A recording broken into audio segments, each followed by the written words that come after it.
Vi skal snakke om lokalvalg i Norge.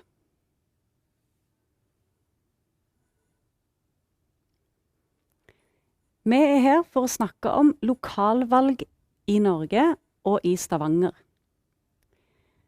I dag så skal vi se på hva er valg, hva er lokalvalg, hvorfor skal vi stemme, og hvordan skal vi stemme.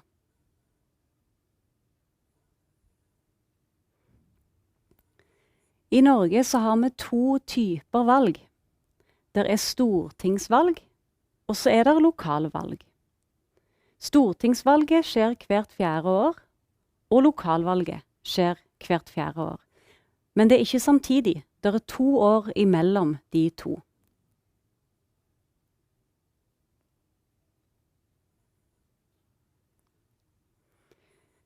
Valget i Stavanger. Hva er da et lokalvalg? Det betyr at det er vi som bor i Stavanger som skal velge hvem som skal styre byen i de neste 4 årene. Vi velger hvert 4. år hvem som skal bestemme over den byen som vi bor i. For vår del så er det Stavanger. Lokalvalget det skjer i september hvert 4. år. Datoen kommer alltid ut ganske i god tid. Og vi velger hvem som skal styre byen gjennom å stemme. Å stemme, det betyr å velge. Og da stemmer du på et politisk parti. Og ikke på enkeltmennesker. Du kan gjøre det på lokalvalg. Du kan krysse av for folk du liker ekstra godt. Men du velger i utgangspunktet et politisk parti, og ikke en person. Og hva er da et politisk parti? Et politisk parti, det er en gruppe med mennesker som er enige om noen saker. Det er ikke folk som er like hverandre nødvendigvis. Det er ikke sånn at det er et parti for menn, og et parti for kvinner, og et parti for innvandrere, for eksempel. Det er et parti er en gruppe mennesker som er enige med hverandre om viktige ting. Og de trenger ikke være enige i alt. Det går fint an å krangle med medlemmene dine i et parti, men de er enige om de store sakene. Medlemmene i et politisk parti, de kan være både unge og gamle samtidig. De kan ha helt forskjellig bakgrunn, de kan komme fra forskjellige land, og de kan komme fra hele landet. De kan komme fra Nord-Norge, eller Stavanger, eller Oslo, eller hvor som helst i Norge. Men de må være norske for å være med i et politisk parti i Norge.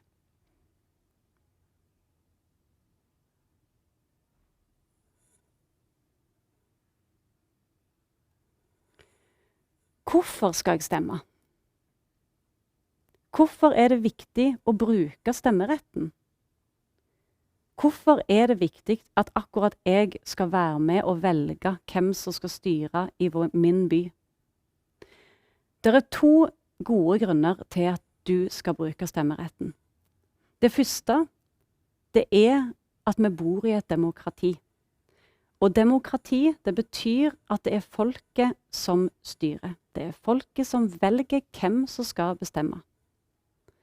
Stemmeretten, det at du kan gjøre dette valget, det er grunnlaget for hele demokratiet.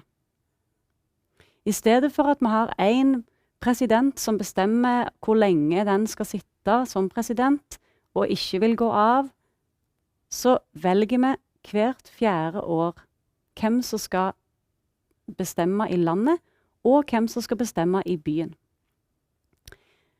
Det valget gjelder i 4 år.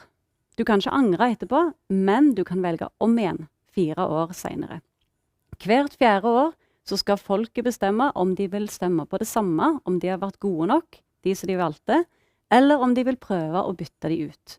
Og hvis det er nok folk som vil bytte ut, så blir det et skifte, en forandring i byen. Det er en rett, og det er en plikt når du er statsborger i Norge, eller når du bor i Norge, å være en del av demokratiet.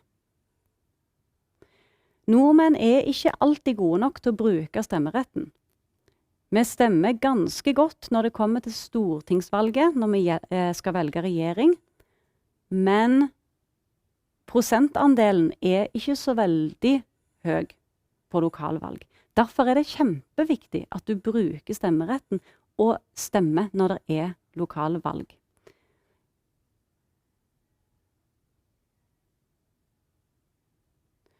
Den andre grunnen til at du skal bruke stemmeretten din, er kanskje enda viktigere, for det gjelder deg selv, din egen skyld. Å bruke stemmeretten det kan nemlig bety mye for de sakene som du er opptatt av. Når du stemmer på et parti som du er enig med, så kan det påvirke for eksempel hvor mye du skal betale i bompenger eller andre avgifter i byen din. Hvor mye det koster med barnehage i byen din. Om det skal bygges veier og hvor de skal bygges, og om byen skal motta flyktninger eller ikke. Når det gjelder regler for innvandring og asyl, så velges det på stortingsvalget. Men lokalvalget, det er der det blir bestemt hvor mange flyktninger som skal komme til Stavanger. Så det er viktig å bruke stemmeretten på lokalvalget ditt, både for din egen skyld, og fordi du er en del av demokratiet i Norge.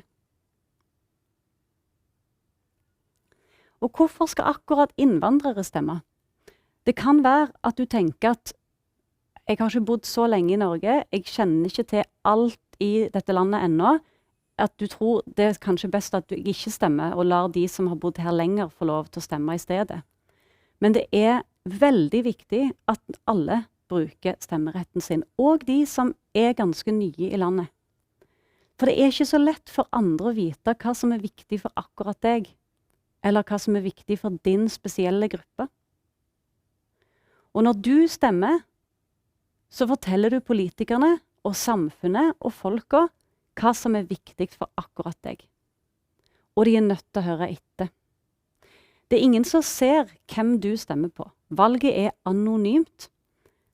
Det betyr at du stemmer i et lukket rom. Ingen ser hvem du krysser av for. Og du leverer det også sammenbrettet, så ingen kan se hva du har stemt. Men når alle har stemt, så teller de stemmene og samler de sammen. Og da må de høre etter på det som folket har valgt. Og du er en av folket, så de må høre på deg. Og for at demokratiet i Norge skal virke sånn som vi vil, så må alle de forskjellige menneskene som bor i landet være med og stemme. Folk bryr seg om forskjellige ting, og vi vil gjerne høre alle stemmene. Nå skal jeg si litt om hvordan du kan stemme på lokale valget. Først så må du jo finne ut om du kan stemme. Har du stemmerett? Og det kan du på lokalvalget hvis du er over 18 år, og hvis du har bodd i Norge i mer enn 3 år. Hvis du har bodd i Norge i 3 år og er 18, så kan du stemme på lokalvalget og velge hvem som skal bestemme i byen din. Hvis du ikke kan det året der er valg, så kan du sannsynligvis neste gang. På stortingsvalget så må du være norsk statsborger for å stemme, men på lokalvalget så holder det å ha bodd i Norge i 3 år. Så hvordan stemmer du? Det eneste du må gjøre, det er at du skal ta med deg legitimasjon, identifikasjon. Det er for eksempel pass, eller et visakort, eller sertifikat. Du kan også ta med deg valgkort hvis du vil det. Alle får sendt et kort i posten, eller digitalt på telefonen. Og det kan du ta med, så går det kanskje litt fortere, men du må ikke. Det eneste du må ha med er legitimasjon. Så går du der som valget er. Norge har 1 valgdag alltid, på lokalvalget og på stortingsvalget, der alle kan komme og stemme på sted, et valglokale. Det er mange sånne valglokaler. Og du går til et av de, det du velger, og så velger du en stemmeseddel, en lapp med navnet på det partiet som du har valgt. Det er det vi har bilde av her, det er en stemmeseddel. Og det er altså bare en papirlapp med navnet på politiske partier. Alle de politiske partiene i byen din har en sånn lapp som ligger så du kan velge. Når du har valgt den, og kanskje krysset av hvis du vil det, så leverer du seddelen inn til de som sitter i valglokalet. Der sitter alltid folk som hjelper eller tar imot stemmene. Og du kan be de om hjelp hvis du trenger det. Det er som sagt mange steder eller valglokaler i Stavanger når det er lokale valg. Det kommer god informasjon ut om det før valget, om hvor det er. Det har pleid å være på Johannes Læringssenter, blant annet, og oppe i kommunen. Mange forskjellige steder. Hvis du ikke kan komme på selve valgdagen, som er den felles dagen når alle som bor i Stavanger og Norge skal gå og stemme, så kan du forhåndsstemme. Det betyr at du sender inn en stemme før valgdagen, som blir talt sammen med de andre. Det kan du lese mer om hvordan du gjør på valg.no.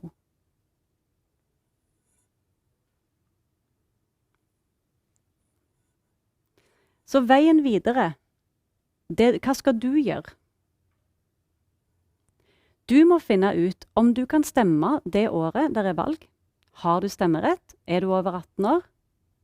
Har du bodd i Norge i 3 år? Hvis du kan det, så må du finne ut hvor du skal stemme. Har du lyst til å gå på valgdagen og stemme på et sted, så finner du ut hvor de stedene er. Eller om du må forhåndsstemme. Kanskje aller viktigst er at du må finne ut hvem du skal stemme på.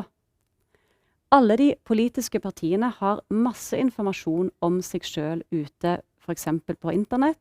Mange har også brosjyrer på papir som ligger rundt omkring forskjellige steder i kommunen. Les om partiene og finn ut hvem du er mest enig med. Og hvis du kjenner andre som du vet kan stemme, men kanskje som ikke har tenkt å gjøre det, eller ikke vet om det, eller ikke er så opptatt av det, vis de gjerne denne videoen, eller fortell de om det selv. Gå gjerne sammen. Det er kjempeviktig at så mange som mulig bruker stemmeretten. Du kan lese mer informasjon på valg.no, og det kommer også brosjyrer og informasjon ut på mange språk når valgdagen nærmer seg. Godt valg!